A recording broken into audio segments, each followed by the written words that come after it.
Welcome to Multifamily Live. I'm Keely Yarusi. And I'm Jason Yarusi. Our mission is to help you unlock your full potential as a multifamily real estate investor. So you can do more deals, bigger deals, with less stress, keep more profit, and free up your time. Multifamily doesn't have to be a mystery. It's time to go live. Aloha, everyone. Welcome back to the show. I am so grateful to have you. And I am grateful for my next guest. I was on his podcast previously, and now he's on mine. Please welcome Greg Helbeck. Hey, I'm so happy to be a guest on your show. I've been looking forward to this for a couple weeks now. I'm glad we're able to do this.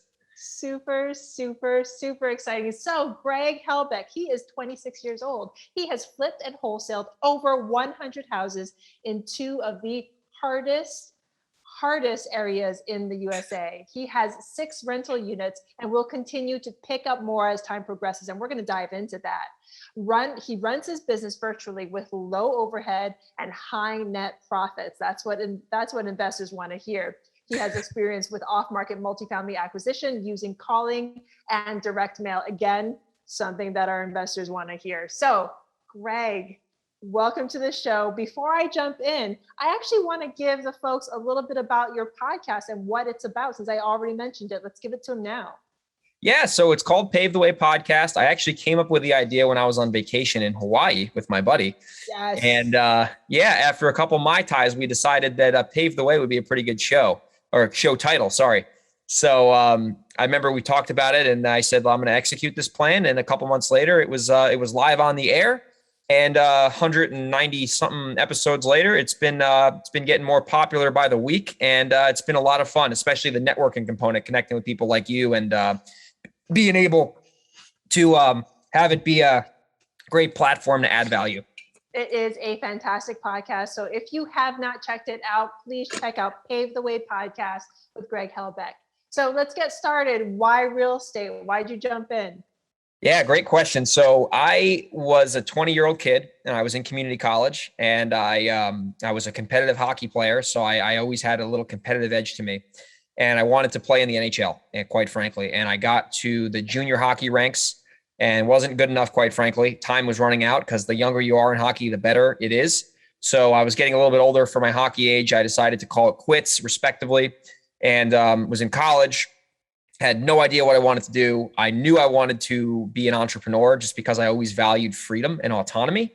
And it was really appealing, the real estate business. So how I got into it really quickly was I was actually reading books and, doing all that kind of stuff and going to community college. And a seminar came to town, and the seminar was talking about flipping homes with no money down. And I had like $2,000 in the bank, 20 years old, didn't know really anything. And went to the seminar, and I had the belief in myself that day. It was weird, like I don't know how the universe works, but in that seminar, I had this like conviction where like, I'm going to do this. Like, I'm going to be a real estate investor. And it was like a flashbulb went off. And ever since that day, I've just been like, my hair's been on fire, and I'm running around, and started taking action. And 9 months later, ran into a deal, made a little bit of money, ran into a couple more deals after that. Then started learning how to market systematically, and learning how to sell, and learning real skills that allow you to add value in the market, which increases your income. And, 100 something deals later, I've been able to have this be my full-time career, and I've made millions in the business, and I've learned a lot of lessons. It's certainly not been easy, but it's been a heck of a ride so far, and I'm just getting started. And I love it. And I love being on this journey with you. So let's dive a little deeper into the journey. I love that you had conviction in yourself. You had that energy, that drive, that want for freedom, and you took action. So I guess I might have already answered my question, but I want to hear it from you. What separates you, your action taking, your conviction from the people who want to do it? That's a great question. And I answered it. Someone asked me this on a podcast a couple of weeks ago, and I said the action. So it's number one, it's having like pig-headed persistence over the long game on that this is going to work. But at the same time, being able to understand that if you keep making the same mistakes over and over and over again, you're going to keep spinning your wheels. So you have to have this balance of pig-headed persistence, but at the same time, you got to have like this reflection on your actions. So you're learning from your mistakes and you're growing consistently. Because in the beginning, I was really motivated, but I was really inefficient and I was really ineffective and I was getting frustrated. And then I started really kind of deep diving like cause and effect on like why some things worked and why some things didn't work. And I was able to kind of mind map principles that have allowed me to grow the business consistently, especially on the marketing end of it and the lead gen. So I think it's great to be persistent, and you got to have that belief, because if you don't have that desire, like this is kind of cliche, but all the gurus talk about you have to have a why, you have to have desire. And it's so important because it is difficult, right? It's difficult. And if you don't have that fire in your belly, it's very easy to tap out, because the logical brain will give you all these reasons to justify why it's not going to work. So you have to have that desire, but at the same time, if you're not learning from your mistakes along the way, you're just going to keep just beating your head against the ground and you're going to get frustrated. So that why is really what keeps driving you forward. So what's your why? What keeps driving you forward? What fires you up? My why, I would say it's not like family or anything like that. Like I love my family. I'm a young kid. I'm not married. I don't have any kids of my own, but I really just want to find out my potential, and I don't want to leave anything on the table. And I want to get up every day and I want to do my best, and I want to keep achieving the goals that are important to me. And I think that is my internal reason for, doing what I do every day. It's being able to kind of unleash my potential on a daily basis and keep going, because it allows me to see the progress. And there's a really good book I'm actually reading, and a little bit of a side note here, but it's called The Gap and the Gain. It literally just came out like last week by Dan Sullivan. It's phenomenal so far. And he talks about a lot of people, they are really unhappy because they look at the gap from where they are to where they want to be. And that gap is like impeding their happiness. But if they look at the gain, which is where they are versus where they started, it's internally motivated because you can actually see your progress. So I try to look at everything now from this gain perspective. I'm like, hey, I might not be where I'm at, but if I compare where I am now compared to where I was even a year ago, like myself a year ago would be really impressed with myself now. And I know that myself a year from now will be proud of where I was at this present day. Does that make sense? I'm not trying to get like woo-woo on you at all, but like I was reading this the other day and I was like, wow, this is really important stuff, No, it is. And that's get as woo-woo as you want on this show. We are all about the woo, because that is exactly what I talk about all the time. Focusing in on those gains, focusing in on those things that are going right in your day, setting yourself up to win is a huge, huge thing. So this book, and the fun thing is that you actually read a lot of books, don't you? Yeah, it's been helpful. Reader. Yeah, reading, Audible. I'm always consuming information like a sponge, and taking the stuff that I value and discarding the stuff I might not agree with, and being able to kind of look at it in the middle of the table. And reading and just consuming information like podcasts has been really, really instrumental on just those little nuggets you pull out of the content you consume. And it really adds up over the course of 5 years, 6 years. And the reason why I bring that up is because on his podcast, Pave the Way podcast, I know you go through books that you have read. And I know a lot of your social media content, you promote or you talk about books that you've read in the past. So again, look Greg up, look him up on social, look for those intricate informational posts that he posts on books that he's read. So to dive back into unleashing your potential, and that being your why, I love the fact that you have made basically yourself your why, because without unleashing your own potential, how can you ever expect to help others in need or help others unleash their potential? I love that you said that. And as I have a small team now in my real estate business, I realized it took me a really long time to start to recruit a team, because I had the belief in myself, but I didn't have that like rock solid confidence to where I'm so convinced on what we're doing is for the greater good. It was hard for me to convey that message to my team. And that's why I didn't have a great team up until like now. Now I have some rock stars with me, and now they can see me leading from the front, and they see the work ethic that I try to demonstrate to them on a daily basis. So they know that I'm there fighting for them, and we're all in this together. And I keep them engaged and I keep them motivated, and I make sure that I'm helping them achieve their goals. And I always say, I work for you, you don't work for me, because I want to win just as bad for them as I want to do for myself now. And that's really motivating too. But it's hard to get there in the beginning because you're trying to fend for your own. But once you kind of get some momentum going, it's a lot easier to then bring on a team, because then you can lead them because you've led yourself before, if that makes sense. No, that makes complete sense. And let's go there. Let's talk about how you are continually leveling up and leveraging other people so that you can unleash more of your potential, basically. And I love what you said about you work for them and you are a team and you level up together. So talk about what was the turning point for you when you decided that you were going to level up, that you were going to start to leverage others, and then how that is continuously letting you grow and level up yourself.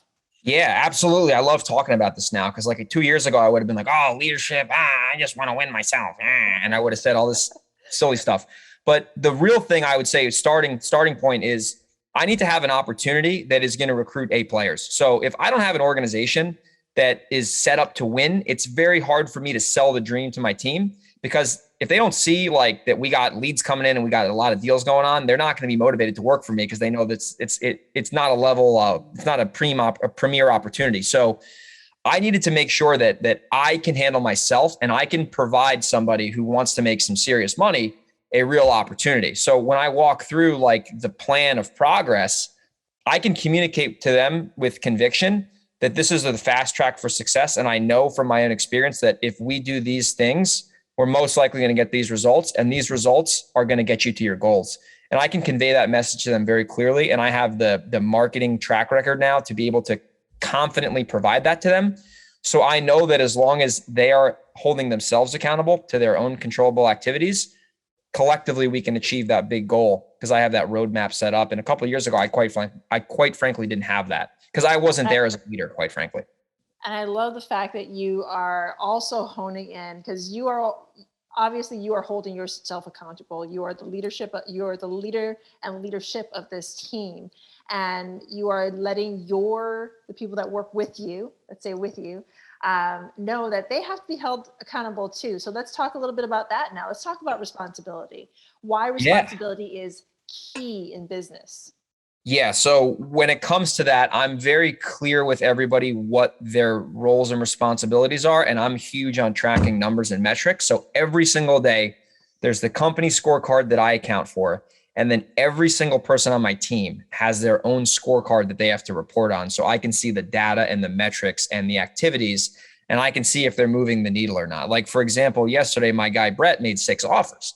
So, and I was telling him, I said, listen, dude, you made 6 offers. That's phenomenal. If you make 6 offers every day, you're going to have more money than you know what to do with, because it's literally math and logic. If you make 6 offers a day, we're going to get offers accepted. We're going to be buying more houses. We got 3 this week. We're going to continue to do that.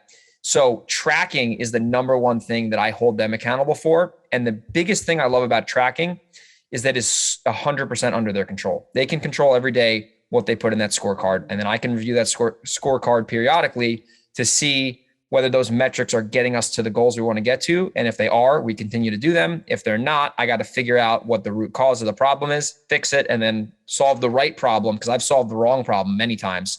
And that's very frustrating as well, when we're not solving the right problem and everyone gets frustrated. And the thing is, without those metrics, you wouldn't know what problems you had to solve or even what was going good. So you can see in real time exactly what the people that are working with you are doing. Because if you didn't have those metrics set up, would you know that he was winning? Would you know that he was putting out those 6 offers? And this is just a little tidbit of information. I mean, everything you're dropping right now, Greg, is gold.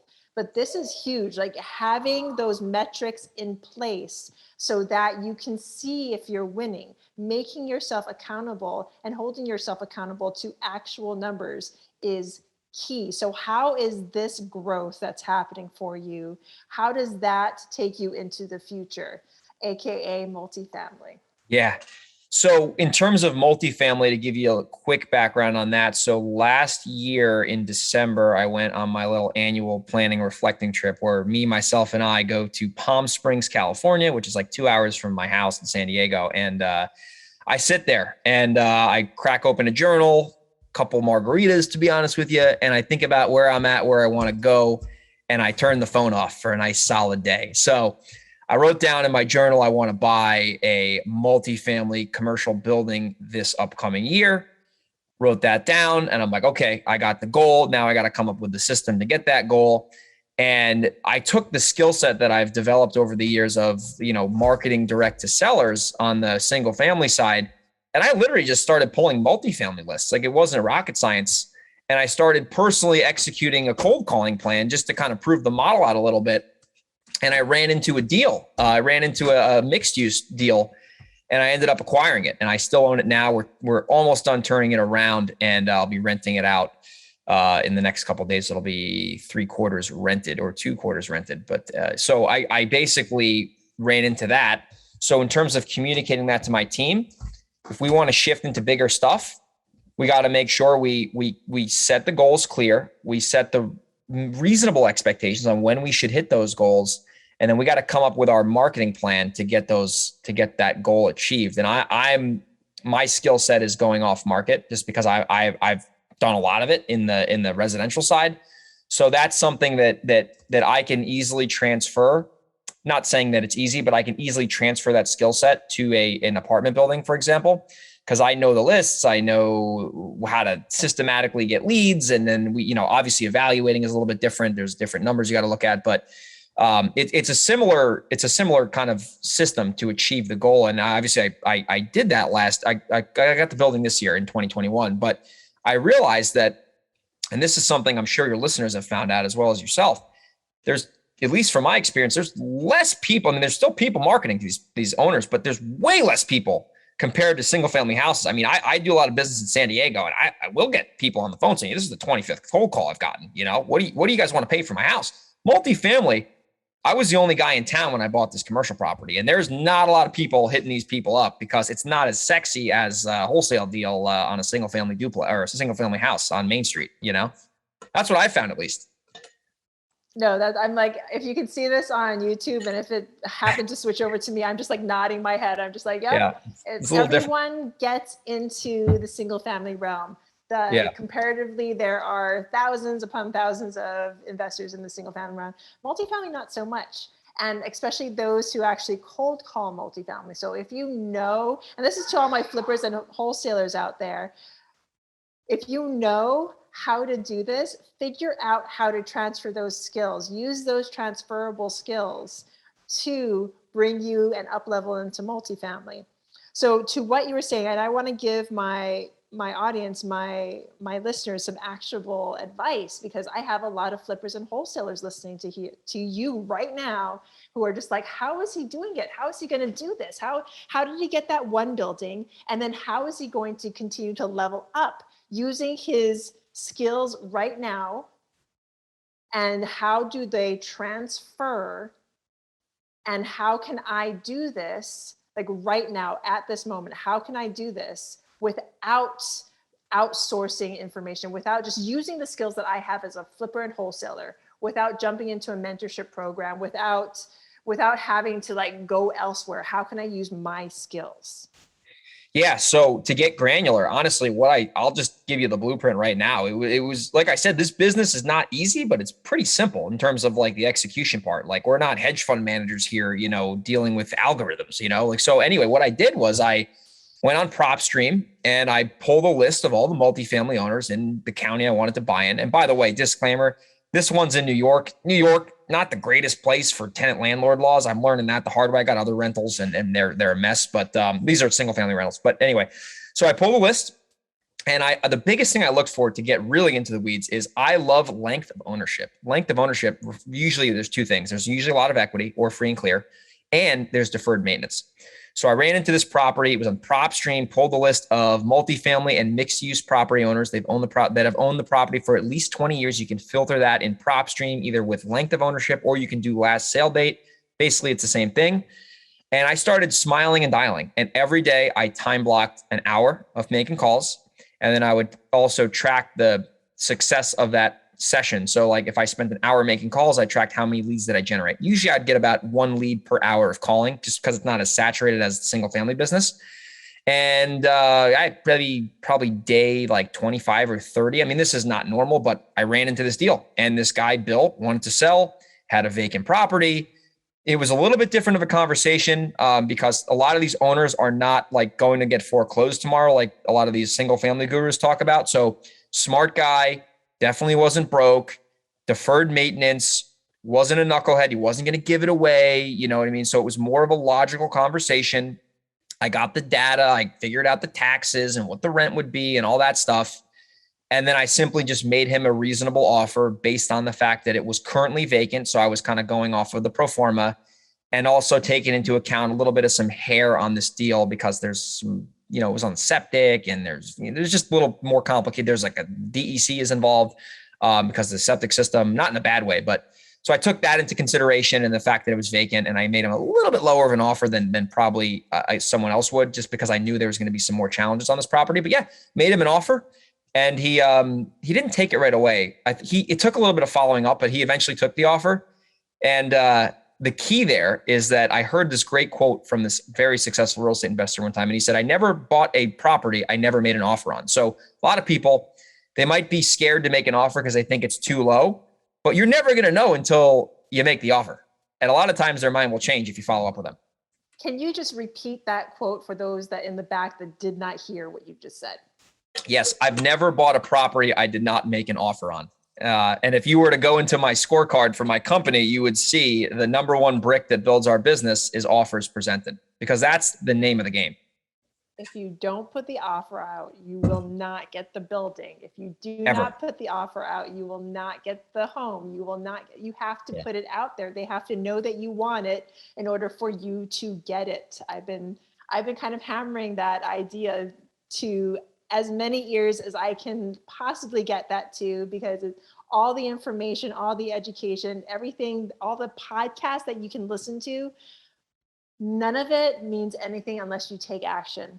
And that was a great quote to take action on. And I love how you jumped into multifamily. You basically had the thought, you took some time to yourself, had the thought, knew you wanted to go into it, adjusted your metrics just slightly, it sounds like, knew that the owners that you were going to be talking to were going to be a little bit more savvy. They know what they own. They've had it for over 20 years. They know their numbers. So you don't offer on emotion anymore. You offer on the numbers, and you make sure you know your math and what things are going to cost.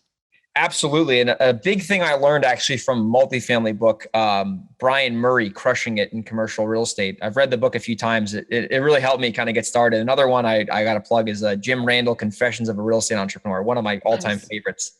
And so Brian Murray was talking about in the book, I actually had him on my show a couple of years ago, but he was talking about making an offer based on what the property is currently producing, not what it's going to produce. So like, for example, I ran into this, I've made many offers on these properties, and a lot of these owners are like trying to sell the dream. They're like, oh, well, the rent could be X, so I'm going to base my price off of X. And I always made my offers off of what the real rent was or would be if it was not vacant. So I'm able to buy it, and then once it's fully stabilized, it's going to be worth X. I'm not going to buy a property off some guy's word. I'm going to look at the numbers and make a realistic offer on what the property is currently producing. And then if I can find a way to cut those expenses down, which I've done so far, that's just to my benefit, because I'm the one, or my team is the one adding the value to make it more profitable. Does that make sense? Like I kind of looked at it that way when I started making offers, It makes complete sense. And and all this information is coming from books that you've read and the action that you've taken in the past. So we've talked about the past, we've talked about right now. What does the future look like for you and your business, your team? What are you looking, and what are your goals going forward? Yeah, great question. So the two businesses, so there's the smaller business I would say now is the multifamily business. So my goal with that is to get more of these good deals that I find off market secured, optimized, and put them in the portfolio. So that's like, I guess, more of a not a broader goal, but that's like the vision at this point for the apartment multifamily kind of commercial business. And then on the single family business that I'm still involved in, I want to get that puppy up to a $1 million net profit, which is what I've been humming for this year. And how close are you? This year, we're not going to hit the million net. We're probably going to come close, but it's not going to net out just based on the reality of where we're at in Q4. But that's been like my weird goal for the last like years. Like, I'm going to be a 7-figure net guy. I'm 20, just because the reason I like that goal is not because of the money, that the money's great, but like, who do I got to become? And this sounds all cliche, but who do I got to become in order to be a person who can net that type of income. You know what I mean? Like, what is that? Like, what do I got to do to get there? And that's more important than the money that I'll get from doing it. You know what I mean? And then I have that skill set and that experience, and I can take that and transfer it to the apartment business and anything else I want to do. So that's like a big milestone. I think it's tough for people to get there. And, you know, the tougher it is, you know, the better you're going to get in the process. I love what you said there. Who do I need to become? And the thing is that that number is great. I applaud numbers, and because it makes your goal quantifiable. You can see, okay, am I close to that goal? You have like, maybe you have like these lofty goals of who you want to become. Yeah. But attaching who you need to become in order to get that quantifiable goal makes those goals more real. Exactly. And if it's not quantifiable, most people don't reach it. Exactly. Because they don't know what they're shooting for. They're just like, I want to do more deals. I want to buy like whatever. And it's just like, it's so broad and you can't measure up against that. And then at the same time, like if I'm netting $1 million, my sales guy's netting 200 grand. And if he's netting 200 grand, his life has changed. You know what I mean? Or her life has changed, whoever it is. So it's like that type of big, ambitious number just forces you to grow, because if you want to come into contact with reality, you got to get to that level one way or the other. And by becoming that person who you need to be and want to be, you bring people up with you. Just like you said, if you're netting that amount, then the people that you're working with are netting more. And then the people that they're serving get to be served. Exactly. Yeah, it's a big, that's something I really didn't think about until like this year and a little bit last year. It's like, you know, if we hit these numbers, like that ripple effect is serious. You know what I mean? And then you can think about other people, and it's like, you know, so that's a big, like, motivating thing for me. And being able to have the team win big time, like just it's really important to me now. And I think I had to kind of be a one-man show for a while to kind of learn some of those lessons. So now, like, when I bring people on, like, I'm very confident. Like, I have a lot of friends who've tried to scale their businesses and they were just scaling chaos. And I'm not perfect at all, but they were hiring immaturely. Like, they were bringing somebody on with a terrible opportunity, and they were doing the employee a disservice because they couldn't get their stuff together on their own. So they brought someone into a system that couldn't be executed, and it just kind of was a mess, you know? I had to write that down. You're just scaling chaos. If you don't know what you're doing, if you don't have the education and the drive and the action and everything set up for yourself, you are just scaling chaos. I've heard about too many businesses who have fallen flat because that is exactly what they have done. So let's talk about your multifamily business. How are you going to level that up? How are you going to take it to the next level? Are you going to stay in New York? You mentioned that New York isn't the best market for rentals, and I have to agree. So when you had told me that when we were on your podcast, I had to bite my tongue and not laugh because that's crazy. But at the same time, that also means that multifamily providers like myself are going to steer clear of New York. So that might actually give you that advantage. So what is your quantifiable goal, if I may? Yeah, I would say at this point, it is one successful acquisition per quarter or per 6 months, depending on where we're at. So like right now, I'm getting this one turned around. And for me to put another one in the pipe right now would be a little nutty. So one of these deals at a time, because when you get these things turned around, there's a lot more meat on the bone, and it's something that can feed you and your investors for a while. So unlike the single family business where we can get 3 deals in 1 week, that's great. But this business is a little bit different. It doesn't have to be like every week. You don't need to get a new deal under contract. Maybe you can wholesale them if you want, but I figured one successful acquisition at a time. Be patient. You don't need to try to go bonkers. And and that's for me right now. That's what I would want. That's what I want to do right now. That could obviously change, but right now it's one acquisition at a time. How do I learn from this? And then how do I get to the point where I can get one successful acquisition per quarter, at the same time having my single family business keep growing and getting optimized? Because that's like my ATM. That's like my cash machine. You know what I mean? That thing is reasonably predictable now. We have our systems developing and all that. So that will allow me, as I get less involved, I'm still involved in that business heavily now, but as I get less involved in that business over time, I can start to transition my time more into the other business as that continues to grow. So that's something I got really clear on, and I got clear on like why I want to do it and why it would be a big impact. And now I can work backwards, and I can measure my own success versus what I want, versus going on Facebook and seeing someone doing something that's great and inspiring, but maybe it's not what I want to do right now, So just being able to stay true to myself has been really helpful. And it just allows me to operate with more confidence and clarity every day, because I'm comparing myself to my old self, not to someone else who I don't know. And I love that. I love how you keep on bringing it back to what you said your why was. It's basically leveling up yourself and just unleashing your own potential. And each step of the way, you come back to that, because that allows you to know and grow into the person that you need to be to get your goals done. Greg, this has been a fantastic conversation. Thank you so much for coming on. If my listeners, and I know they will, want to get a hold of you or learn more about you or learn about why New York is a great place to invest in, please, where can they find you? Yeah, I'd say the best way is probably my Instagram. If they message me, I will get back to them, I promise. But I sometimes will go on an Instagram diet where I won't look at my messages for 2 weeks. So I'm not ignoring them, I promise. But I will check it. I'll get back to you, I promise. It's Grego_37. Generally, I put out a decent amount of content there. I always put a book review out every Saturday, so that they can count on that. I post about deals I'm doing. I post about stuff I got going on. I'm usually traveling. So that's definitely the best way to plug in with me. And, it's a great way where I share my podcast. Like when we had the show with you, that got promoted on there. So Instagram at Grego_37. I apologize. And you can find me on there and shoot me a follow, and I'll follow you back. And they can check me out there. Fantastic. Well, you heard it from him. Go to Instagram, follow Grego_37. Grego_37. We'll put that down in the show notes.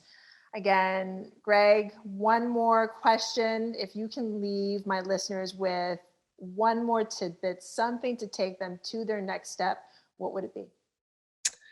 Yes. I would say, I'm going to say what I said earlier, because it's that important to me. Because as I say it, I almost learn it again myself. So you got to combine the pighead persistence with the reflection on your actions to make sure that you're persisting the right way.